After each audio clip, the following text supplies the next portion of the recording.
नमस्कार, नमस्ते. Phaltan YouTube channel मध्ये मी राजकुमार गोपने आपलं स्वागत करतो.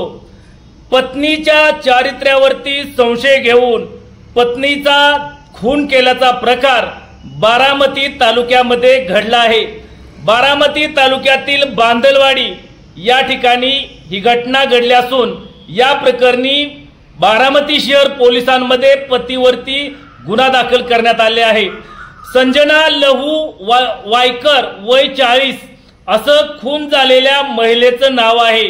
तिच्या खून प्रकरणी पती लहू रामा वायकर वय 48 राहणार बांदलवाडी तालुका बारामती याच्यावरती गुन्हा दाखल करण्यात आला आहे.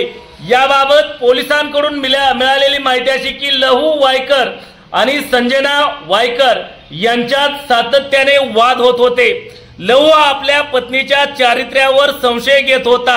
यातूनच त्यांनी 25 मे रोजी रात्री 9 वाजण्याच्या सुमारास दोघांमध्ये वाद झाला. यावेळी लहूने आपल्याकडील धारदार शस्त्राने संजनाच्या डोक्यावर, कपाळावर तसेच चेहऱ्यावर वार केले. यात संजना ही गंभीररित्या जखमी झाली. यामध्ये तिला पुण्यातील ससून रुग्णालयामध्ये दाखल करण्यात आलं होतं. या दरम्यान उपचार दरम्यान तिचा मृत्यू झाला आहे. या प्रकरणी भगवान हनुमंत बिसदवडे यांनी फिर्याद दिली आहे. त्यानुसार बारामती शहर पोलिसांनी लहू वायकर याच्यावर खुनाचा गुन्हा दाखल केला आहे. अधिक तपास पोलीस उपनिरीक्षक अशोक राऊत हे करीत आहेत.